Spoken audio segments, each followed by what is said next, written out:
Hello बच्चों, कैसे हैं आप लोग। लास्ट हमने लिमिटिंग रीजन का कुछ टॉपिक स्टडी किया था, थोड़ा सा समझा था। उससे रिलेटेड जितने भी क्वेश्चन है वो आज हम सॉल्व करने वाले हैं। ठीक है, तो होपफुली शायद आप रिवाइज करके आए होंगे कि लिमिटिंग रीजन एक्चुअली है क्या। ठीक है, चलिए क्वेश्चन सॉल्व करते हैं। गिवन है आपको 20 gram of hydrogen react with 20 gram of oxygen, then find number of molecule of oxygen formed. ठीक है, क्वेश्चन दिखने में ये आपको सिंपल स्टोइशियोमेट्री वाला है। ठीक है, बट एक्चुअली ये लिमिटिंग रिएजेंट इसमें कुछ प्रेजेंट है। तो पहले क्वेश्चन को पॉज कीजिए, वीडियो को पॉज कीजिए, सॉल्व करने की कोशिश करें। चलिए, गिवन है आपको 20 ग्राम H2 and 20 gram of O2 given है। तो पहले तो H2 और O2 की रिएक्शन से क्या करें, हम यहाँ पर H2O बना लें। तो रिएक्शन क्या होगा, H2 प्लस हाफ O2 क्या बनाएगा, H2O। सो बैलेंस इक्वेशन आपको क्या इंफॉर्मेशन दे रहा है कि अगर 1 मोल हाइड्रोजन है तो 1/2 मोल ऑफ O2 यहाँ पर कंज्यूम होगा एंड 1 मोल ऑफ H2O यहाँ पर बनेगा। Right, in term of mass की हम बात करें तो इन टर्म ऑफ मास क्या होगा, यहाँ पे 2 ग्राम हाइड्रोजन कितने के साथ रिएक्ट करेगा, यहाँ पर half mole of oxygen means कितना है, 32/2 मींस 16 ग्राम ऑफ ऑक्सीजन के साथ रिएक्शन करेगा और कितना बनाएगा, 18 ग्राम ऑफ वाटर। इतना क्लियर।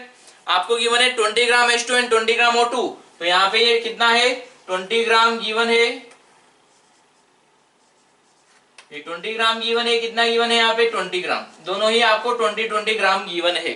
ठीक है, अब देखिए यहाँ पे सिंपली हमने क्या किया है कि यहाँ पे जो मास का रेशियो वो कितना होना चाहिए, 1:8 का रेशियो होना चाहिए। या तो मोल्स का रेशियो ले लें 1:1/2, या इन टर्म ऑफ मास बोले तो 2 ग्राम कितने से रिएक्ट होगा, यहाँ पे 16 ग्राम ऑफ ऑक्सीजन। तो अगर 2 ग्राम 16 के साथ रिएक्शन कर रहा है तो 20 ग्राम कितने के साथ करेगा, यहाँ पे इसको हमने 10 टाइम्स किया तो ये भी कितना होगा, 10 टाइम्स। तो 2 ग्राम के लिए 20 ग्राम के लिए कितना रिक्वायर्ड होगा आपको, 160 ग्राम। क्लियर। आप चाहे तो यूनिटरी मेथड लगा लें कि since 2 gram hydrogen react with how much, 16 gram O2। So 1 gram hydrogen कितने के साथ रिएक्शन करेगा, 16/2 एंड 20 ग्राम हाइड्रोजन कितने के साथ रिएक्शन करेगा, 16/2 into 20 means 160 gram of O2 के साथ। ठीक है, तो 20 ग्राम के लिए आपको कितना रिक्वायर्ड होगा, 160 gram of O2। But given कितना है, 20 ग्राम। तो यहाँ पे लिमिटिंग कौन होगा, सो O2 is limiting reagent, H2 is access reagent. Right, तो यहाँ पे जो आप कैलकुलेशन करते हैं वो किसके अकॉर्डिंग करते हैं, लिमिटिंग के अकॉर्डिंग। तो आपको बताना है कितना मॉलिक्यूल ऑफ वाटर यहाँ पर बन रहा होगा। तो कितना मॉलिक्यूल ऑफ वाटर यहाँ पर बनेगा, उसके लिए हम क्या करें, पहले देख लें कितना मास ऑफ वाटर यहाँ पर बना है। राइट, बिकॉज यहाँ पे 16 ग्राम से 18 बनता है, तो 20 ग्राम से कितना ग्राम ऑफ वाटर बना होगा वो देख ले, फिर मास से मोल्स और मोल्स से मॉलिक्यूल का कैलकुलेशन करेंगे। ठीक है, तो यहाँ पर हम क्या बोलते हैं, since 16 gram of O2 formed 60 gram of O2 form how much, 18 gram of H2O। so 1 ग्राम कितना बनाएगा, 18/16 एंड कितना गिवन आपको, 20 ग्राम ऑफ ऑक्सीजन। तो 20 ग्राम ऑफ ऑक्सीजन से कितना ग्राम ऑफ वाटर यहाँ पर बन रहा है, 18/16 इंटू 20 ग्राम H2O। तो इतना मास ऑफ वाटर आपको मिल चुका है। राइट, इतना मास ऑफ वाटर मिला तो मोल्स ऑफ वाटर कितना बनेगा, moles equal to mass by molar mass के according, mass by molar mass, water का मास कितना बना यहाँ पर, इतना 18/16 इंटू 20, 18/16 इंटू 20। तो इतना मास ऑफ वाटर यहाँ पे बना। मोलर मास ऑफ वाटर कितना होगा यहाँ पर, 18। तो यहाँ पे कैंसिल आउट हो जाएगा, तो कितना बचा, 20/16 मींस 5/4 मोल ऑफ वाटर। तो इतना मोल ऑफ वाटर यहाँ पर प्रोड्यूस हो रहा है। क्लियर। तो मोल्स ऑफ वाटर मिल गए। अगर आपको मोल्स मिल गए तो मॉलिक्यूल का कैलकुलेशन करना बहुत मुश्किल नहीं है। तो मॉलिक्यूल कितना होगा यहाँ पर, मॉलिक्यूल्स हमें पता है 1 mole equal to Na molecule and 5/4 moles means कितना, 5/4 Na मॉलिक्यूल। तो इतना मॉलिक्यूल ऑफ वाटर यहाँ पर प्रोड्यूस होने वाला है। तो जब आप क्वेश्चंस को सॉल्व कर रहे हैं वहां पे कभी आपको लिखा हुआ नहीं रहेगा कि कोई कंपोनेंट लिमिटिंग है, आपको स्टोइचियोमेट्री के बेसिस पर चेक करना पड़ेगा कि क्या वहां पर कोई कंपोनेंट लिमिटिंग है क्या। क्लियर? चलिए नेक्स्ट सॉल्व करते हैं। गिवन आपको equal mass of phosphorus and oxygen react to form P2O3 and P2O5, then what fraction of excess reagent left? पहले क्वेश्चन को आराम से बिल्कुल इत्मीनान से पढ़िए, वीडियो को पॉज कीजिए और सॉल्व करने की कोशिश करें। ठीक है, चलिए अब हम सॉल्व करते हैं।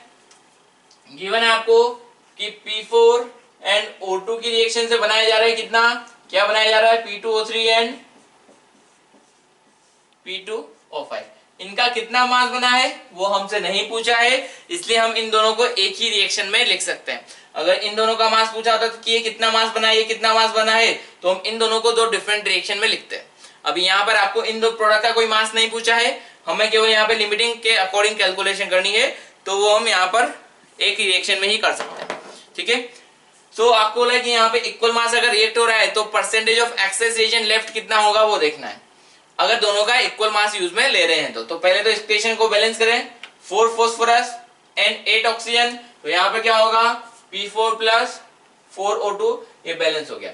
तो बैलेंस इक्वेशन क्या बोल रहा है कि 1 mole of phosphorus P4 molecule, 1 mole of P4 molecule कितने के साथ रिएक्शन कर रहा है, 4 मोल ऑफ O2 के साथ, और यहाँ पे 1 mole of P2O3 and 1 mole of P2O5 produce हो रहा है। ठीक है, अब आपको इन टर्म ऑफ मोल्स पता है, हम इसको इन टर्म ऑफ मास निकाल लेते हैं। मास कितना होगा, यहाँ पे कितने एटम है, यहाँ पे फॉस्फोरस कितने हैं, 4, तो ये कितना होगा 4 इंटू एक फॉस्फोरस एटम का मास इन ग्राम क्या होगा, 31 ग्राम। पीरियोडिक टेबल आपको बिल्कुल पता होना चाहिए, कम से कम 30 तक तो आपको periodic table with atomic number and with mass बिल्कुल लर्न होना चाहिए। तो यहाँ पे 4 एटम थे तो कितना होगा, 4 इंटू 31 ग्राम, ये कितना होगा 4 इंटू एक मॉलिक्यूल का मास कितना है, 32 ग्राम। ठीक है, अब यहाँ पे अगर हम बात करें मास के अकॉर्डिंग तो 4 इंटू 31 ग्राम के लिए 4 इंटू 32 ग्राम ऑफ ऑक्सीजन आपको रिक्वायर्ड है। ठीक है, अब आपको बोला है कि इक्वल मास अगर हम लेते हैं, अगर हम इक्वल मास लेते हैं तो यहाँ पे percentage of access reagent left जो होगा वो क्या होगा। तो अभी तो पहले आपको देखना है कि अगर इक्वल मास ले लें तो दोनों में से लिमिटिंग रिएजेंट कौन होगा उसको आइडेंटिफाई करना जरूरी है। अगर वो आइडेंटिफाई होगा तब जाके ये क्वेश्चंस आगे सॉल्व होगा। ठीक है, तो इसके लिए हम क्या करें, यहाँ पे सपोज कि हमने यहाँ पर फॉस्फोरस और ऑक्सीजन दोनों को ही कितना ले लें, 4 इंटू 31, 4 इंटू 31, दोनों को इतना इतना यूज में ले लें। दोनों को हमने क्या किया, इक्वल मास में यूज में लिया। तो अगर दोनों का इक्वल मास यूज में ले रहे हैं तो यहाँ पर ये कितना, अगर ये 4 इंटू 31 है तो ये कितना रिक्वायर्ड था, 4 इंटू 32। ठीक है, इसके लिए इतना रिक्वायर्ड था। अगर हम यहाँ पे इसका मास 32 की जगह 31 कर दें तो जितना मास रिक्वायर्ड था उससे कम कर दिया ना हमने, राइट, जितना रिक्वायर्ड था उससे कम कर दिया, तो ये कम हो गया। तो क्या ये यहाँ पर जितना रिक्वायर्ड था उतना पूरा अवेलेबल है, नहीं है, उससे कम अवेलेबल है, यानी जितना रिक्वायर्ड था उससे कम अवेलेबल है। तो ये क्या होगा, यहाँ पे लिमिटिंग रिएजेंट होगा। समझ पा रहे हैं क्या, कि अगर ये यहाँ पर 4 इंटू 32 की जगह हमने इसको कम कर दिया तो ये पहले ही खत्म हो जाएगा। इतने मास के लिए तो इतना रिक्वायर्ड था, बट आपने इसी मास के लिए इसको कम कर दिया तो ये तो पहले ही खत्म हो गया ना। तो ये कौन हुआ, लिमिटिंग। तो यहाँ पे अगर आप दोनों का इक्वल मास यूज में लेते हैं तो ऑक्सीजन कौन होगा, यहाँ पे लिमिटिंग रिएजेंट होगा। ठीक है, अब सपोज आपने इसका W ग्राम यूज में लिया तो ये भी कितना होगा, W ग्राम। ये तो हमने क्यों किया, ताकि आपको पता लगे कि दोनों में से लिमिटिंग कौन है और एक्सेस कौन है। ठीक है, अब ये W ग्राम है तो हमने इसको भी कितना ले लिया, W ग्राम यूज में ले लिया। अब आपको बताना है कि यहाँ पे कितना percent of access reagent left होगा। ठीक, तो उसके लिए यूनिटरी मेथड लगाएं। Since 4 into 32 gram of oxygen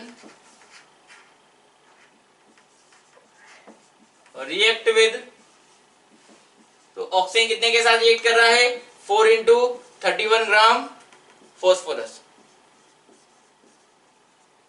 तो 1 ग्राम ऑक्सीजन कितने के साथ रिएक्ट करेगा, 4 into 31 by 4 into 32, and W gram oxygen कितने के साथ रिएक्ट करेगा, 4 कैंसिल आउट हो जाएगा, 31 अपॉन 32 इंटू W ग्राम फॉस्फोरस।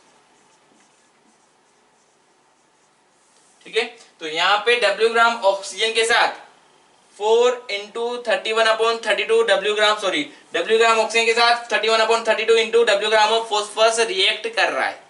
ठीक है, आपने लिया कितना था initial mass of phosphorus W और इतना रिएक्ट हो रहा है, तो इनिशियल मास ऑफ फॉस्फोरस कितना था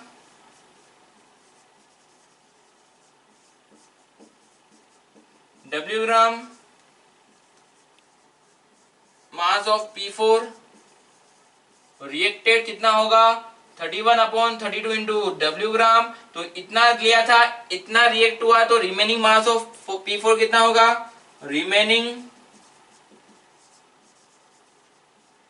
मास ऑफ P4 इनिशियली लिया था W, रिएक्ट हुआ 31/32 इंटू W, तो बचा हुआ कितना होगा 32 माइनस 31/32 मीन्स 1/32 इंटू W ग्राम, या ऐसा लिखते हैं W/32 ग्राम।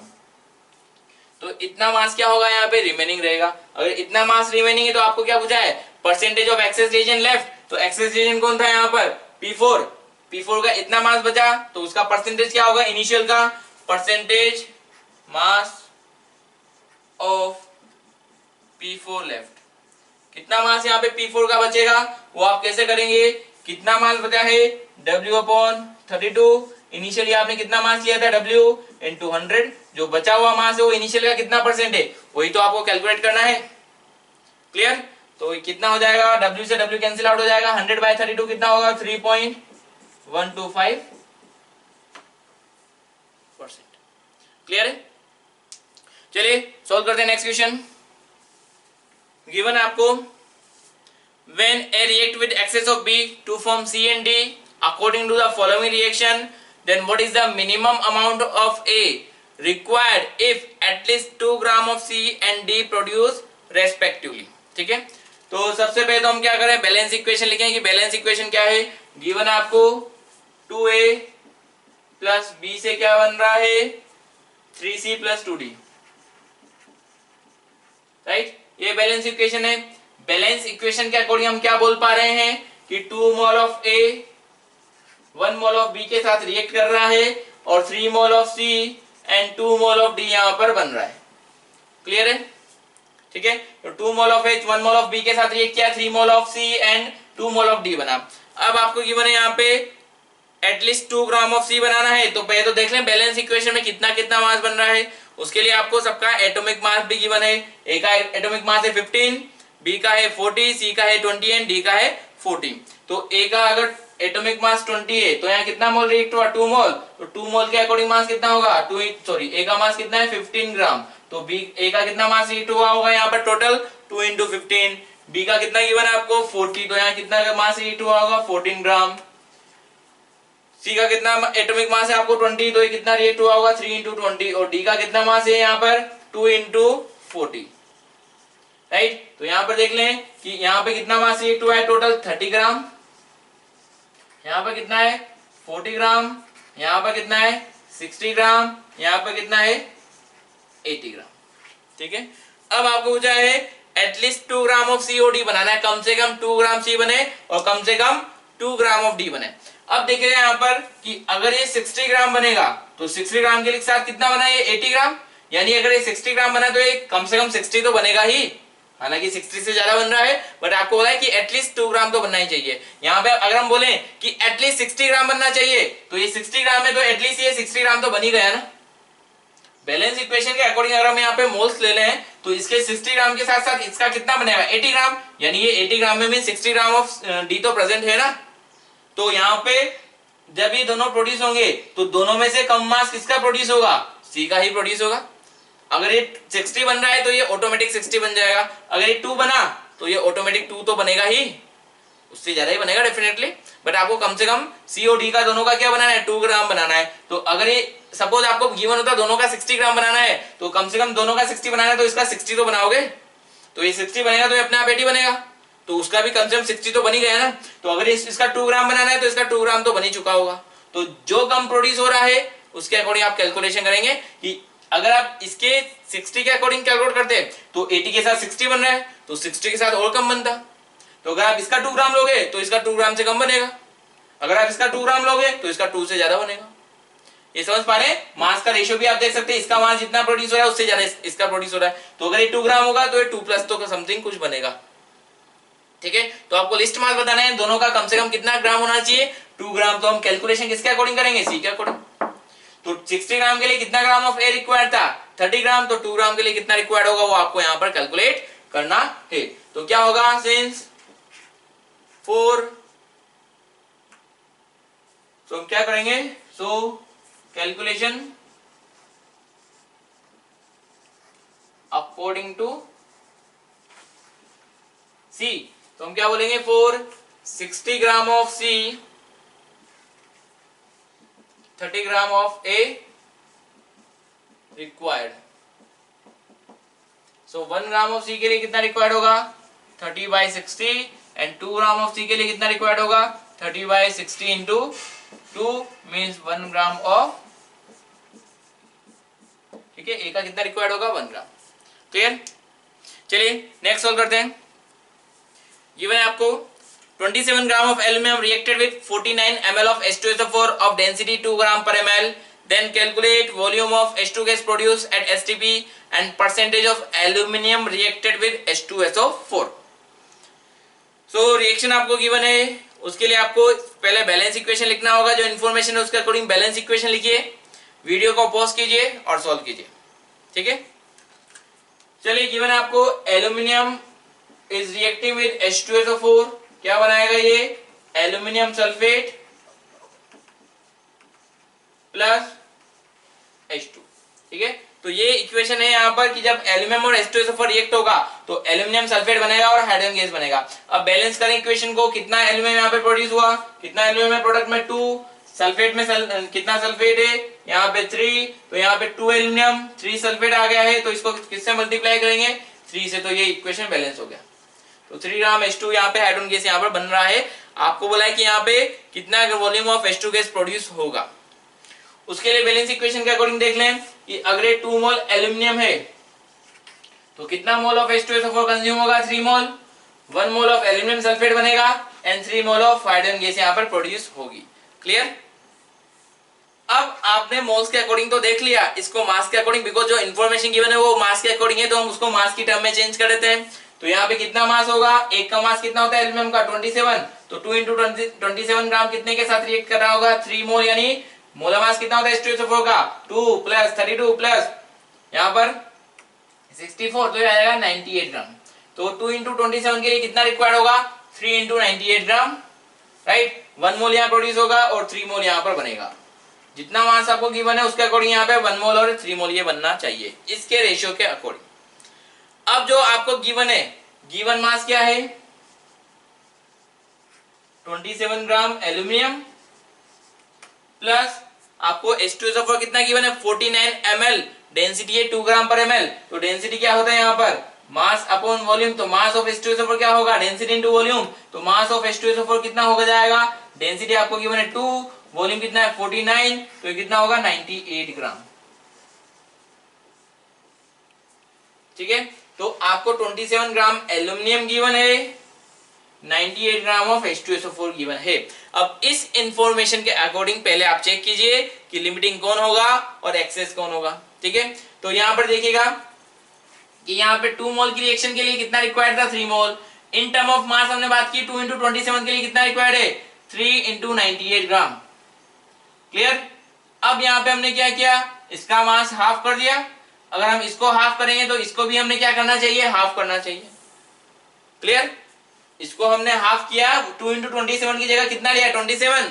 इसको 3 इंटू 98 की जगह कितना लेना चाहिए था, 3/2 इंटू 98, राइट। बट ये कितना लिया है हमने, 98 ग्राम। तो यहाँ पे हम क्या बोलेंगे,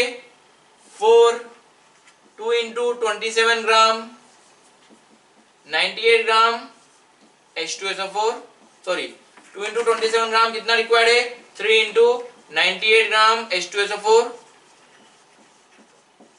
रिक्वायर्ड। ठीक है, तो इतने के लिए इतना रिक्वायर्ड है, तो 1 के लिए कितना होगा, 3 इंटू 98 अपॉन 2 इंटू 27, एंड 27 ग्राम के लिए कितना रिक्वायर्ड होगा, 3 इंटू 98 अपॉन 2 इंटू 27 इंटू 27, तो 27 से 27 कैंसिल आउट कर दें, ये कितना 49 टाइम्स कैंसिल आउट हो जाएगा, तो कितना बचा यहाँ पे, कितना आ रहा है ये 147 ग्राम, राइट। 147 ग्राम यहाँ पे रिक्वायर्ड होगा, किसके लिए, 27 ग्राम ऑफ एल्यूमिनियम के लिए। तो यहाँ पे 2 × 27 के लिए 3 × 98 रिक्वायर्ड था, तो 27 के लिए कितना रिक्वायर्ड होगा 147 ग्राम, बट गिवन कितना है 98 ग्राम, मींस यहाँ पे H2SO4 कौन होगा, लिमिटिंग रिएजेंट होगा। समझ पा रहे हैं, ठीक है। तो हम क्या बोलेंगे, so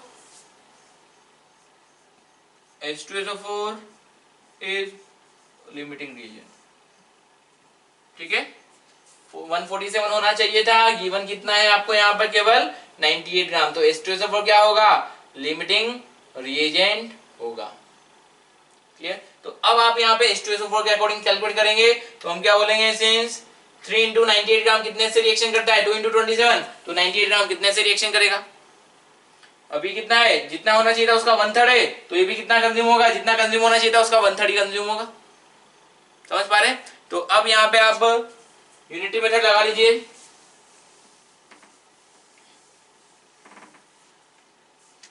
since 3 × 98 gram H2SO4 react with how much, 2 × 27 gram aluminium, so 1 gram H2SO4 कितने के साथ रिएक्ट होगा, 2 × 27 अपॉन 3 × 98, एंड 98 ग्राम H2SO4 कितने के साथ रिएक्ट होगा, 2 × 27 अपॉन 3 × 98 इंटू 98, क्लियर। तो कैंसिल आउट कर दें, कितना 18 ग्राम एल्यूमिनियम रिएक्टेड। तो जितना आपको गिवन है 27 ग्राम, उसमें से कितना यहाँ पर रिएक्ट होगा, केवल 18 ग्राम ऑफ एल्यूमिनियम ही यहाँ पर रिएक्ट होने वाला है। तो एल्यूमिनियम कौन था यहाँ पे एक्सेस रिएजेंट, गिवन कितना था 27, केवल 18 ग्राम रिएक्ट हुआ, तो मींस बचा हुआ कितना है 9 ग्राम, तो कितना परसेंटेज यहाँ पे रिएक्ट हुआ होगा वो आप बता सकते हैं, या फिर कितना परसेंटेज यहाँ पे बचा होगा वो भी आप बता सकते हैं, ठीक है। तो आपसे क्या पूछा है, calculate volume of H2 gas produce at STP, कितना वॉल्यूम ऑफ हाइड्रोजन गैस यहाँ पे प्रोड्यूस होगा वो आपको बताना है। तो अब आपको पता है यहाँ पे लिमिटिंग रिएजेंट कौन है, H2SO4। तो यहाँ पे इक्वेशन क्या था आपका, तो पहले चलिए इसको हम खत्म करते हैं। आपको गिवन है यहाँ पे 18 ग्राम ऑफ एल्यूमिनियम रिएक्टेड, आपको बताना था कि परसेंटेज ऑफ एल्यूमिनियम रिएक्टेड, तो परसेंटेज ऑफ एल्यूमिनियम रिएक्टेड कितना होगा, रिएक्ट कितना हुआ 18 ग्राम, कितने में से 27 ग्राम में से, इंटू 100, तो कैलकुलेट करें 2/3, तो ये 200 अपॉन 3% मींस 66.66% ऑफ एल्यूमिनियम यहाँ पर रिएक्ट हुआ होगा। तो अगर इतना रिएक्ट हो गया है तो कितना बचेगा यहाँ पे 33.33% यहाँ पर बच गया होगा, ठीक है।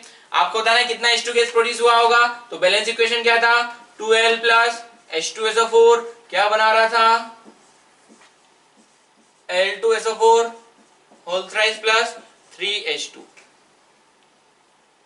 ठीक है। तो बैलेंस इक्वेशन था, क्या था 2 × 27 ग्राम के लिए कितना रिक्वायर्ड था, 3 × 98, आपको गिवन कितना था यहाँ पे 27 और कितना था 98, तो ये कौन था लिमिटिंग रिएजेंट, तो इसी के अकॉर्डिंग आप कैलकुलेट करोगे, तो इतने मास से कितना मोल बनना था 3 मोल, तो इतने मास से कितना मोल बनेगा वो आपको बताना है, राइट। तो क्या बोलेंगे सिंस 3 × 98 ग्राम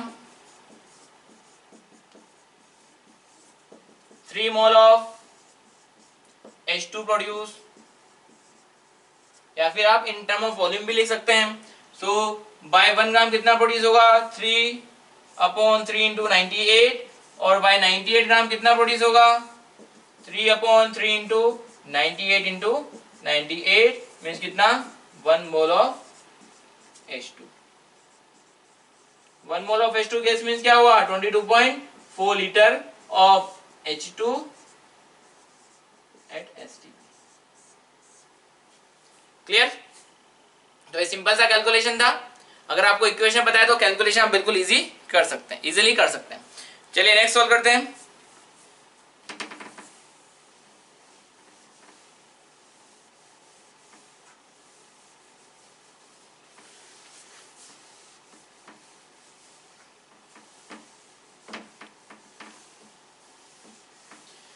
गिवन आपको रिएक्शन ए बी की रिएक्शन से A3B2 बन रहा है, A3B2 प्लस सी की रिएक्शन से A3B2C2 बन रहा है. अब our reaction is carried out by taking 3 moles of H, A and B and 1 mole of C, then find moles of A3B2 and A3B2C2. So equation given आपको A plus B की reaction से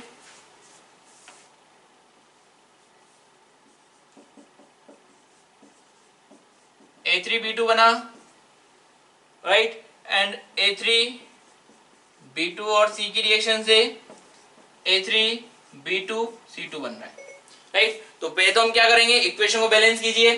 कितना है यहाँ पे 3A and 2B, यहाँ पे कितना है 3A 2B and 2C, right. तो फर्स्ट ऑफ ऑल आपको क्या करना है, इक्वेशन को बैलेंस करना है. अब बैलेंस इक्वेशन की हेल्प से आपको क्या इंफॉर्मेशन मिल पा रही है,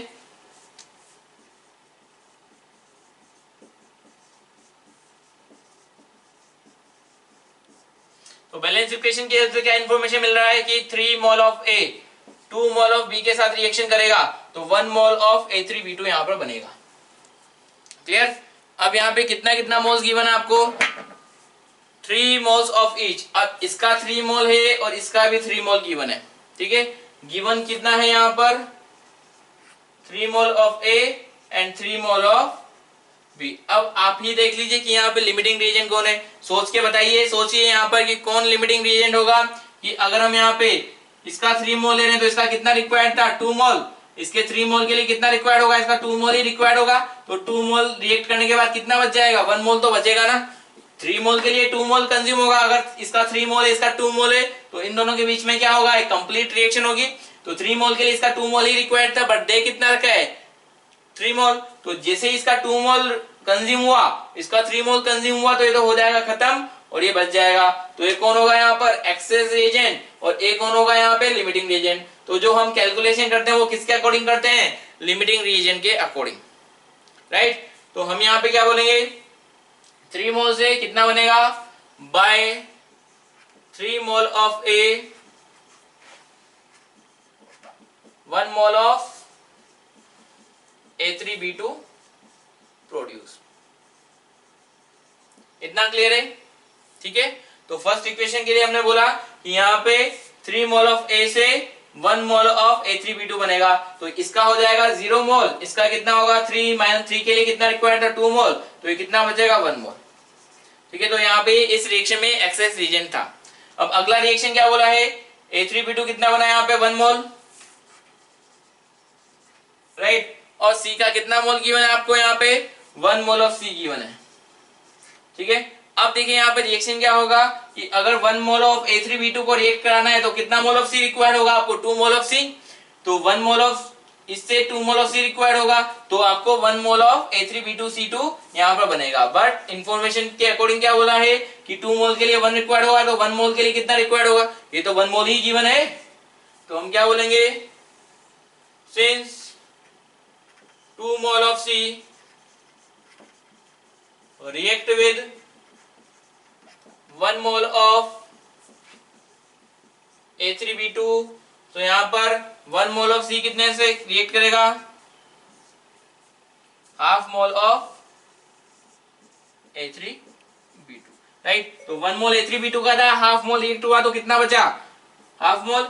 remaining mole of A3B2 equal to 1 minus half means half mole. तो कितना मोल ऑफ A3B2 यहाँ पे बचने वाला है, हाफ मोल. अब ये कितना बनेगा, अगर ये 1 मोल होता है तो ये भी 1 मोल, सॉरी ये 2 मोल है तो ये कितना बनेगा 2 मोल, क्योंकि यहाँ पे लिमिटिंग रिएजेंट है. तो 2 मोल से कितना बना था 1 मोल, तो 1 मोल से कितना बनेगा वो आपको कैलकुलेट करना है. तो हम क्या बोलते हैं, since by 2 mole of C 1 mole of A3B2C2 produce, right. तो यहाँ पे 1 मोल से कितना A3B2C2 बनेगा, half mole of A3B2. Clear. चलिए देखते हैं next topic, percentage yield calculation. क्या होता है परसेंटेज यील्ड कैलकुलेशन, पहले समझ लेते हैं, फिर उससे रिलेटेड क्वेश्चंस हम सॉल्व करेंगे, ठीक है. टॉपिक है आपका परसेंटेज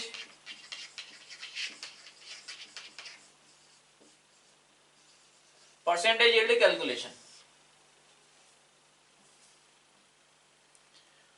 चलिए नेक्स्ट टॉपिक पढ़ते हैं, परसेंटेज यील्ड कैलकुलेशन। होता क्या है परसेंटेज यील्ड कैलकुलेशन? एक बिल्कुल सिंपल एग्जांपल से हम समझते हैं कि सपोज जब हम एग्जाम देते हैं तो सपोज 100 मार्क्स का पेपर है, तो मैक्सिमम मार्क्स आपके कितने आ सकते हैं वहां पर उस एग्जाम में? 100 मार्क्स आ सकते हैं मैक्सिमम। अब अगर 100 में से 90 मार्क्स आ रहे हैं तो आपका परसेंटेज क्या हुआ? 90%। मींस मैक्सिमम मार्क्स में से आप केवल 90 मार्क्स ही ला पा रहे हैं। तो आपका एफिशिएंसी अगर हम बात करें, इसको आप यही बोल सकते हैं परसेंटेज यील्ड और percentage efficiency calculation.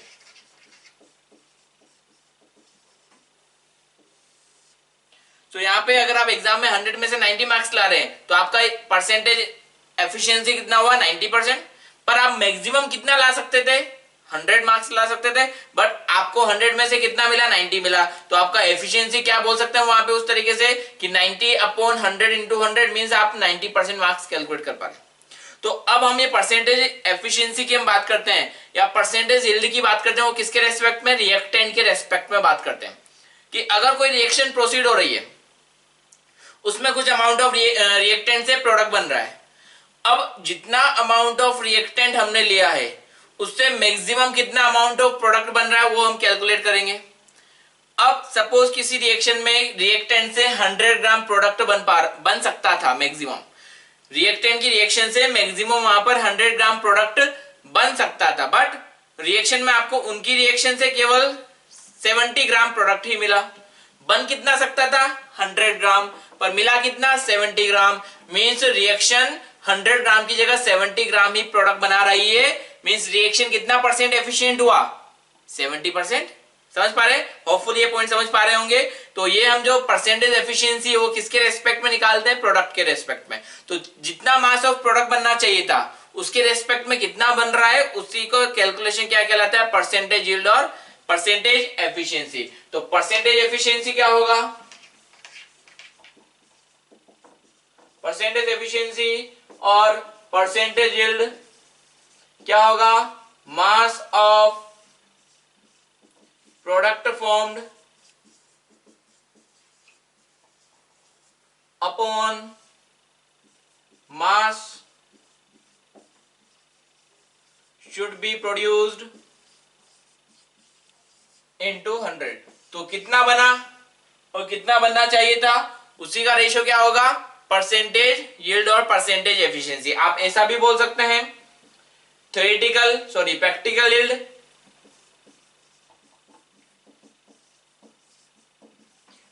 Yield of reaction upon theoretical yield of reaction into 100।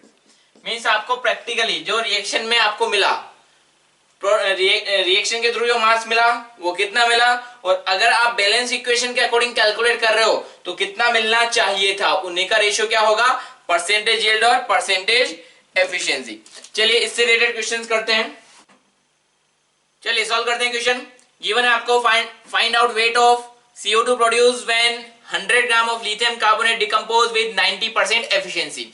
तो पहले तो एफिशिएंसी का मीनिंग समझे। एफिशिएंसी का मीनिंग क्या है कि जितना मास ऑफ प्रोडक्ट यहाँ पर बनना चाहिए था उसका 90% ही आपको मिलने वाला है, राइट। तो जितना मास ऑफ प्रोडक्ट यहाँ पे बनेगा उसका हम 90% ले लेंगे। तो first pause it, read it, solve it and check it, right.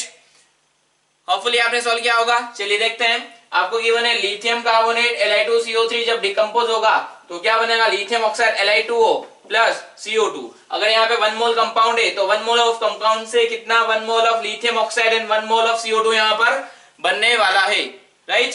In term of mass की बात करें कितना होगा?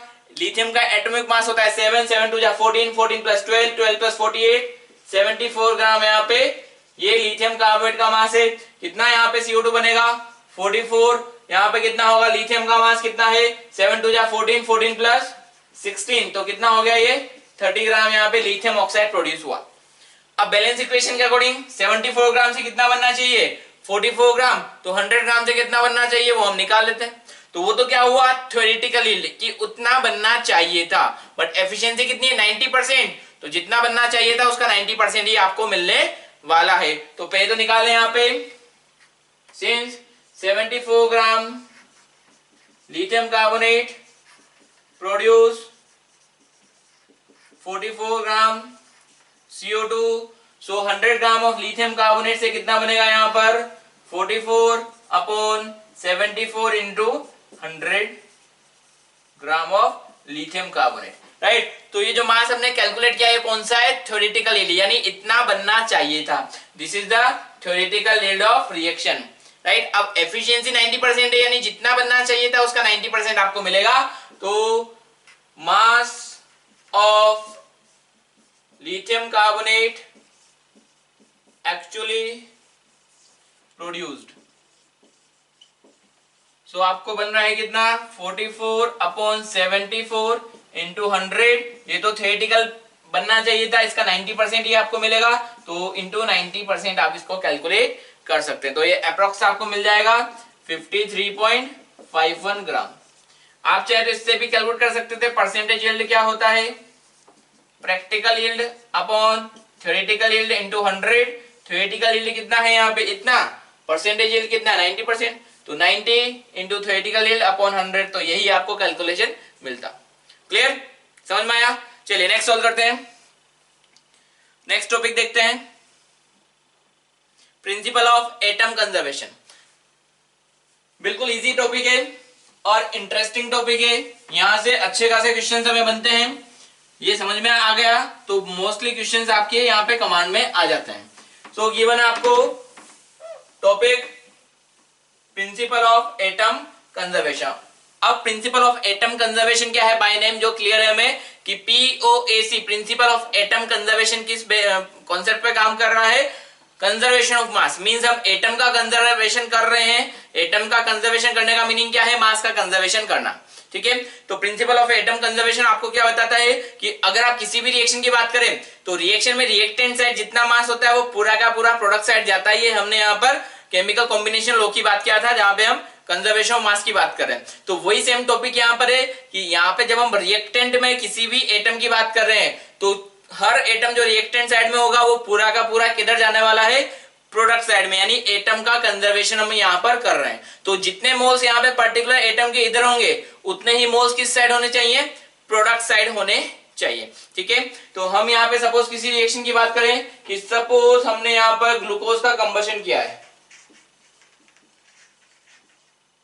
अगर हम ग्लूकोज का कंबशन कर दें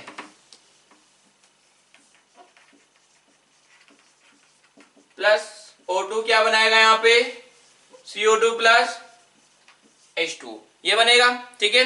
सपोज ये रिएक्शन अनबैलेंस्ड है, क्योंकि POAC आप उस पे लगा सकते हैं इजीली, या उस रिएक्शन में आप इजीली कैलकुलेट कर सकते हैं जो अनबैलेंस रिएक्शन है जिसको आप बैलेंस नहीं कर रहे, या फिर अगर आपको सपोज यहाँ पे पता नहीं है कि CO2 के अलावा H2 भी बन रहा है बट फिर भी आपको CO2 का मास निकालना है।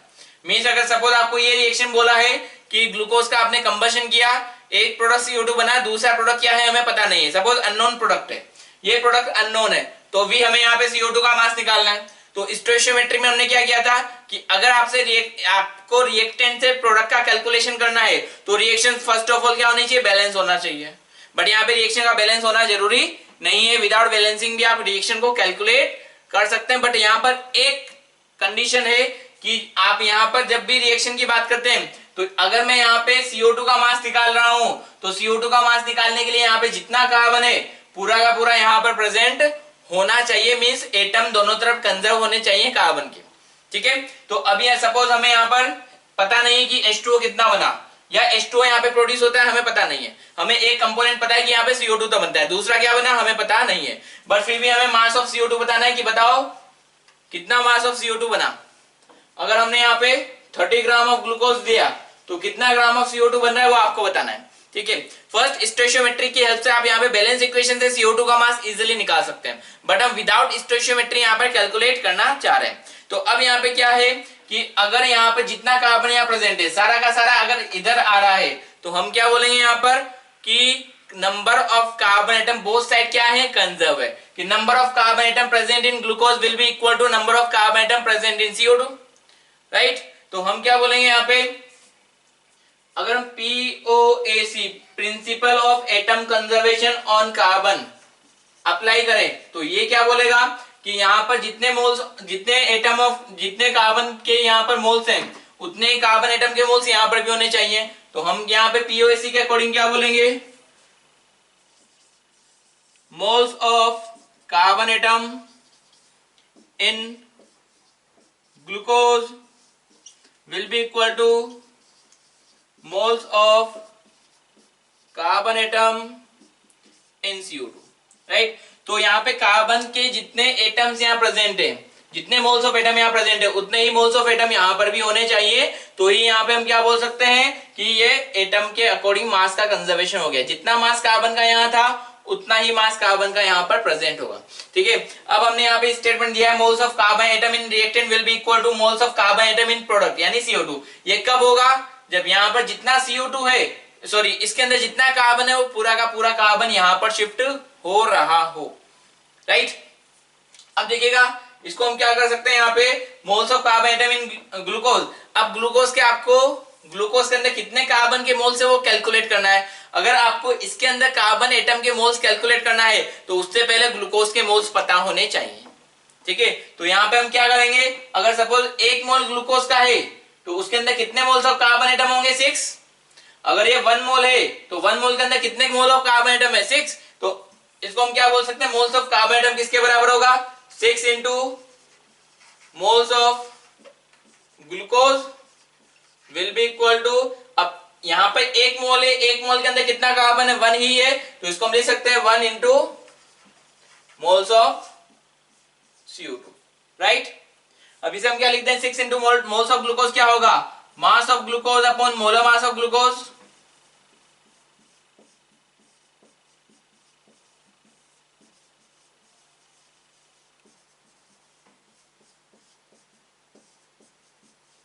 Equal to 1 into mass of CO2 upon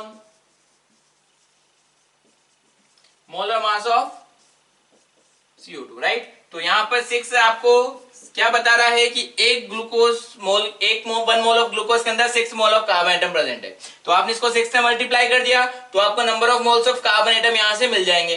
कितना मास ग्लूकोज का देखा है, 30 gram. Molar mass of glucose calculate कीजिएगा, ये होता है 180 gram equal to mass of carbon dioxide आपको बताना है कितना है, मोलर मास ऑफ CO2 आपको पता है कितना होता है, 44, राइट। कैलकुलेट कीजिएगा तो यहां से आपको मास ऑफ CO2 मिल जाएगा, ये कितना होगा, कैंसिल आउट हो जाएगा, 180 अपॉन 180, तो मास ऑफ CO2 कितना प्रोड्यूस होगा यहाँ पर, 44 ग्राम।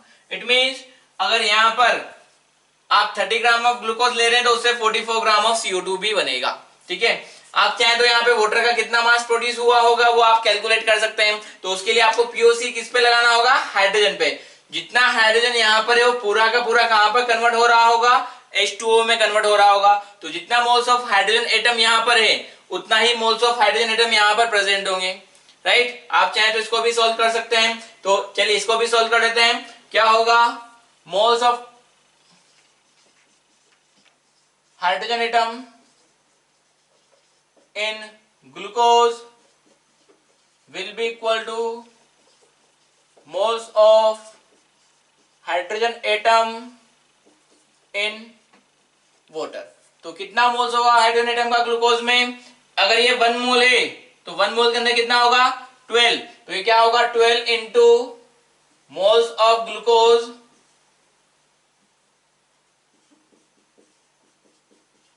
इक्वल टू यहाँ पे कितना है, 1 मोल के अंदर 2। तो हाइड्रोजन एटम के कितने मोल होंगे, हम यहाँ पे एटम की बात कर रहे हैं, मॉलिक्यूल की बात नहीं कर रहे। तो एटम के कितने मोल होंगे, 2 into moles of water, right. तो वैल्यू पुट कीजिए, कितना है 12 इंटू मोल्स ऑफ ग्लूकोज क्या होगा, मास बाय मोलर मास। मास कितना है 30 ग्राम, मोलर मास कितना है 180 इक्वल टू कितना है 2 इंटू मास आपको पता करना है, मोलर मास कितना होगा 80, राइट। तो इसको कैलकुलेट कीजिए, यहां से आपको मिल जाएगा मास ऑफ वाटर कितना प्रोड्यूस हुआ होगा। तो इसे आप सिंपल बैलेंसिंग के थ्रू भी कैलकुलेट करेंगे तो भी आपको यही वैल्यू मिलने वाली है। तो कितना मास ऑफ ग्लूकोज होगा, ये 10 टाइम्स कैंसिल आउट हो जाएगा, 1 0 से 1 0 कैंसिल आउट हो जाएगा, 6 टाइम्स वो कैंसिल आउट हो जाएगा। तो मास ऑफ वाटर कितना होगा, 18 ग्राम, राइट। सही है कैलकुलेशन, ठीक है, 10 3, राइट, क्लियर। तो इस तरीके से आप यहाँ पे कैलकुलेशन कर सकते हैं, ठीक है।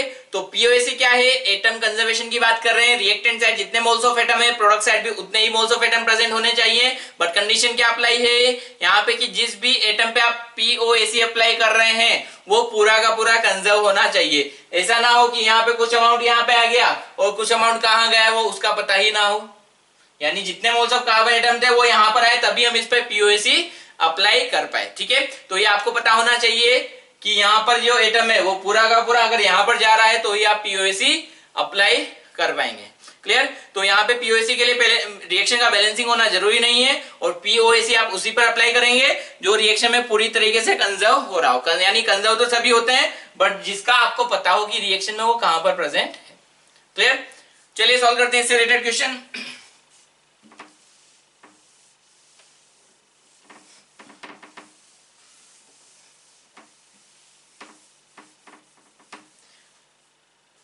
गिवन है आपको question, 50 gram sample of calcium chloride treated with reagent so that all the calcium present in calcium chloride converted into calcium carbonate which on heating produce 10 gram of residue, then find percentage purity of calcium chloride sample, right। तो कैसे solve करना है, पहले video को pause कीजिए, question को read कीजिए, solve कीजिए, देन चेक कीजिए, राइट। होपफुली आपने सॉल्व किया होगा।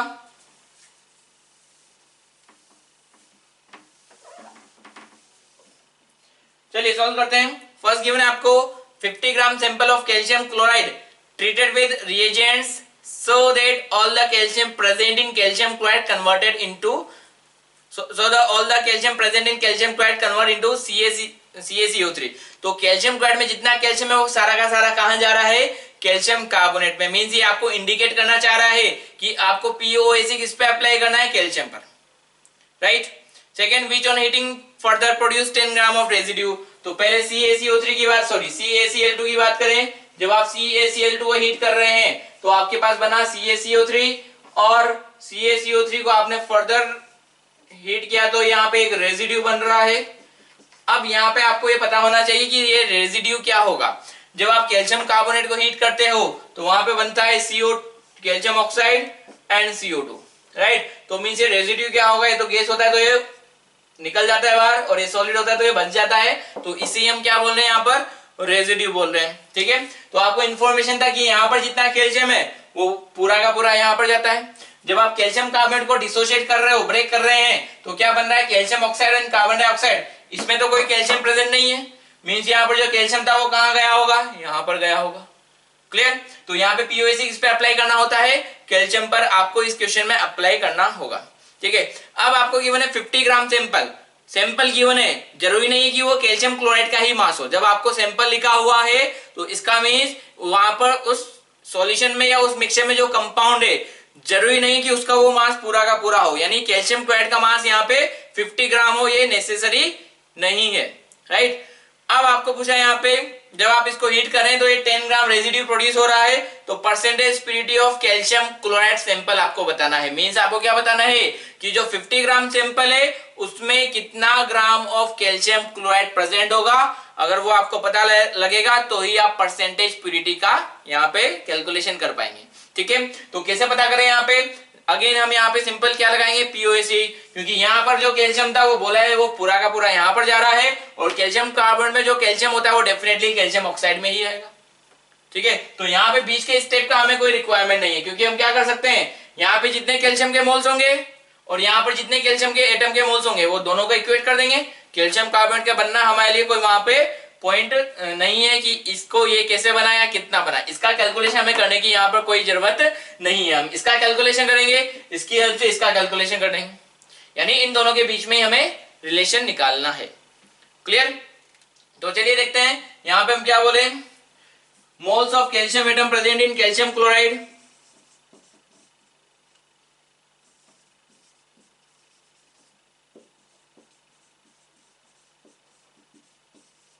किसके इक्वल होगा, moles of calcium atom present इन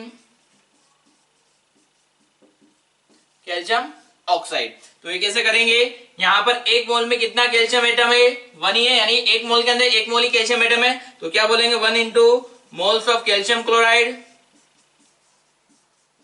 किसके इक्वल होगा, यहाँ पे 1 मोल में कितना होगा 1 ही होगा, तो ये क्या बोलेंगे 1 into moles of calcium oxide. ठीक है, अब आपको परसेंटेज प्योरिटी निकालना है। परसेंटेज प्योरिटी निकालना है, इसका मींस क्या है, आपको इसका मास पता होगा तभी तो आप बता पाएंगे कि 50 ग्राम में अगर x ग्राम है तो सैंपल कितना परसेंट प्योर हुआ। मींस आपको मास किसका कैलकुलेट करना है, इसका ही कैलकुलेट करना है। अभी रेजिड्यू कौन है, यही है, तो 10 ग्राम मास आपको इसका गिवन है, तो इसकी मास की हेल्प से आप इसका मास निकालेंगे, तो सैंपल में कितना ग्राम कैल्शियम क्लोराइड होगा वो आपको यहां से मिलेगा, राइट। तो ये कितना होगा 1 into moles of calcium chloride, moles of calcium chloride means mass of calcium chloride upon molar mass of calcium chloride will be equal to 1 into mass of calcium oxide upon molar mass of calcium oxide. तो यहां से हम क्या करेंगे, mass of calcium chloride का calculation कर देंगे। तो कितना मास ऑफ कैल्शियम क्लोराइड यहां पे प्रेजेंट होगा 1 into mass of calcium chloride upon molar mass of calcium chloride कितना 40 प्लस 71 यानी 111 gram will be equal to mass of calcium oxide आपको बताना है upon molar mass of calcium oxide कितना 40 plus 16 56। तो यहां से मास ऑफ कैल्शियम ऑक्साइड आपको मिलेगा, sorry mass of calcium oxide आपको पता है कितना है ये 10 ग्राम। सो 1 into mass of calcium chloride upon ये 10 ग्राम था, तो यहां से हम कैलकुलेट कर रहे हैं मास ऑफ कैल्शियम क्लोराइड आपको कितना मिलेगा, CaCl2 will be equal to 10 into 111 upon 56 gram. ठीक है, तो इतना मास ऑफ कैल्शियम क्लोराइड यहां पर प्रेजेंट होगा। ठीक है, परसेंटेज प्योरिटी निकाल लें, तो परसेंटेज प्योरिटी क्या होगा, तो ये अप्रोक्स मिलेगा आपको 19.82 ग्राम, राइट। परसेंटेज प्योरिटी कितना होगा, mass of compound upon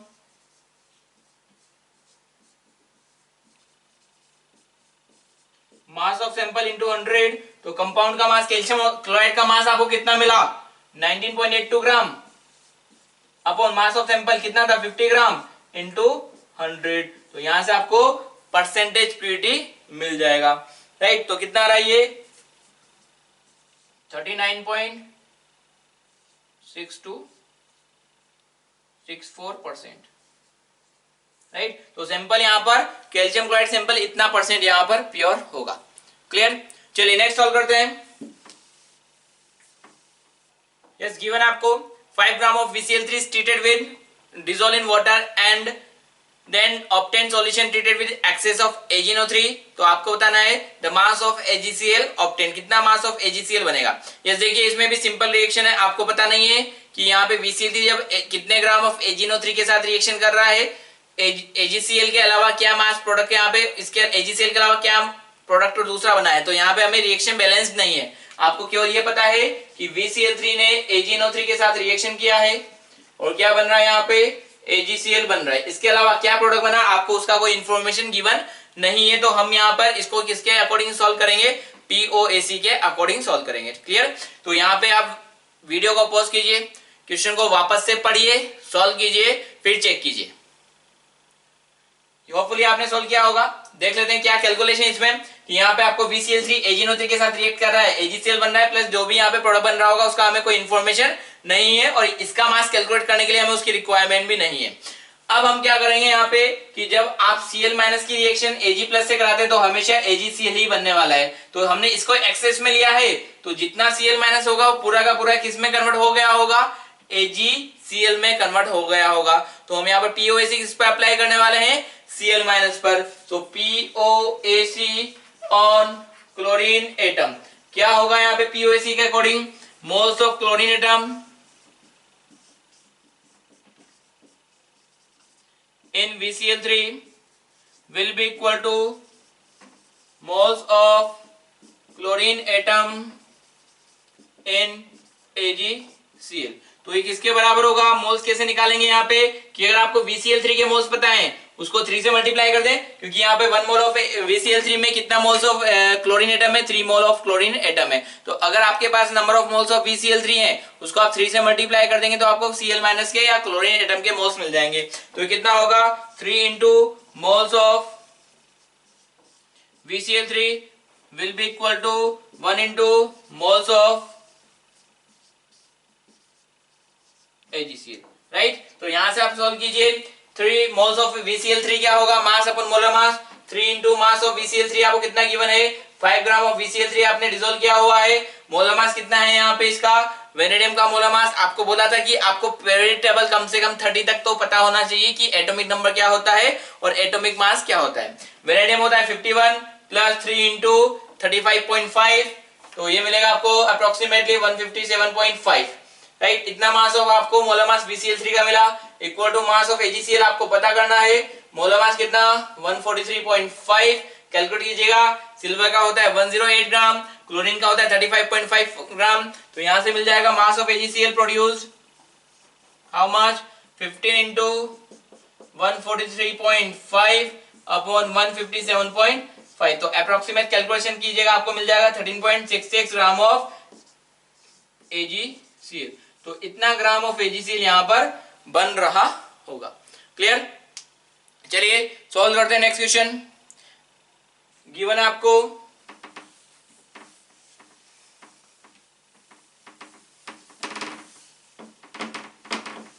yes, given है 27.6 ग्राम of K2CO3 treated with a series of reactions so as to convert all its carbon into K2Zn3 FeCN whole 6 whole twice, then calculate weight of product form। Formula जो दे रखा है product का वो क्या है, कैसे बन रहा है, उससे हमें कोई मतलब नहीं है, बट आपको इंफॉर्मेशन गिवन है K2 क्या दे रखा है, K2CO3 से क्या बन रहा है, K2Zn3 FeCN whole 6 whole twice। तो ये कुछ ऐसा प्रोडक्ट यहाँ पर बन रहा है। अब कैसे सॉल्व करें, आपको ये पता नहीं कि इसके अलावा यहाँ पर क्या प्रोडक्ट बन रहा है, K2CO3 के अलावा कौन रिएक्टेंट होगा। बैलेंस इक्वेशन हमारे पास नहीं है, बिकॉज यहाँ पे जिंक आ रहा है, तो मींस रिएक्टेंट साइड कोई ना कोई कंपाउंड रहा होगा जिससे यहाँ पर जिंक आ रहा है। तो बैलेंस इक्वेशन आपके पास नहीं है, तो सॉल्व करने का तरीका आपको केवल और केवल POAC बचता है। अब इसमें आपको इंफॉर्मेशन गिवन है 27.6 ग्राम K2CO3 treated with series of reactions so as to convert all its carbon into product। तो यहाँ पे जितना कार्बन है वो पूरा का पूरा यहाँ पर आ रहा है, मींस आपको यहाँ पे हिंट गिवन है कि POAC आपको किस पे लगाना है, कार्बन एटम पर, बिकॉज जितने मोल्स ऑफ कार्बन एटम के यहाँ पर हैं वो सारे के सारे यहाँ पर कन्वर्ट होने वाले हैं। तो हम POAC किस पे अप्लाई करेंगे, कार्बन एटम पर, POAC ऑन कार्बन एटम। तो क्या बोलेंगे, moles of carbon atom in K2CO3 will be equal to moles of carbon atom in K2Zn3 FeCN whole 6 whole twice। अब यहाँ पे कार्बन एटम के कितने मोल्स होंगे, जितना मोल्स यहाँ पे K2CO3 का होगा उसको 1 से मल्टीप्लाई करेंगे, बिकॉज 1 मोल ऑफ K2CO3 में कितना मोल ऑफ कार्बन एटम है 1, तो ये कितना होगा 1 into moles of K2CO3 equal to, अब इसके अंदर यहां पर अगर ये 1 मोल कंपाउंड है तो इस 1 मोल कंपाउंड के अंदर कितने मोल ऑफ कार्बन एटम होंगे वो हम देख लें। यहाँ पे होल 6 है और ये होल ट्वाइस है, तो यहाँ पे 6 2 जा कितना 12, तो अगर 1 मोल ऑफ कंपाउंड ये आपको प्रेजेंट है तो उसमें 12 mole of carbon atom present होंगे। होपफुली आप सभी को समझ में आ रहा होगा। तो यहाँ पे कितने मोल्स ऑफ कार्बन एटम है, जितने मोल्स इसके होंगे उसको किससे मल्टीप्लाई करना है आपको, 12 से, 12 into moles of K2Zn3 FeCN whole 6 whole twice, right. तो अब यहाँ पे इसके मोल्स क्या होंगे, मास बाय मोलर मास, इसके मोल्स क्या होंगे, मास बाय मोलर मास। तो K2CO3 का मास आपको गिवन है, इसका मास आपको पता करना है, मोलर मास आपको इसका निकालना होगा। तो ये क्या होगा 1 इंटू मास ऑफ K2CO3 कितना गिवन है 27.6 ग्राम। मोलर मास कितना होगा? पोटेशियम का एटॉमिक मास 39, कार्बन का है 12, ऑक्सीजन का है 48, तो 39 कितना? 78 प्लस 12 प्लस 48, ये मिल जाएगा आपको 138 इक्वल टू यहां पर कितना? 12 इंटू मास ऑफ कंपाउंड, इसको हम कंपाउंड लिख देते हैं फॉर्मूला, इसका पूरा लिखने के बजाय mass of compound upon molar मास आपको इसका पुट करना है। तो इसका मोलर मास क्या होगा? दो पोटेशियम एटम, एक का 39 होता है, 2 इंटू 39 प्लस जिंक एटम का मास 65 होता है, आयरन 56 होता है, कार्बन 12 होता है, नाइट्रोजन 14 होता है। तो 2 इंटू 39 प्लस 3 इंटू 65, कितना आयरन है? 2 है, 2 इंटू 56, कितना कार्बन है? 12 है, 12 इंटू 12, कितना नाइट्रोजन है? ये भी 12 है, 12 इंटू 14, तो सबका एडिशन आप कीजिएगा तो आपको मास ऑफ कंपाउंड यहां पर मिलेगा, राइट। तो ये मोलर मास ऑफ कंपाउंड होगा 697 के इक्वल। तो मास ऑफ कंपाउंड कितना हो जाएगा यहां पर? 27.6 इंटू 697 अपॉन 138 इंटू 12, राइट। तो यहां से आप मल्टीप्लाई कीजिएगा, अप्रोक्सीमेट कैलकुलेशन करेंगे तो आपको मिल जाएगा 11.61 ग्राम ऑफ कंपाउंड यहां पर प्रोड्यूस हो रहा होगा। क्लियर? तो ये कुछ क्वेश्चन है जो पीओएसी से रिलेटेड है। कुछ क्वेश्चंस और बचे हैं जो हम नेक्स्ट क्लास में कंटिन्यू करेंगे। यहां तक आप अच्छे से रिवाइज कीजिएगा, क्वेश्चंस को अच्छे से सॉल्व कीजिएगा। तो आज के लिए इतना ही काफी है। नमस्कार।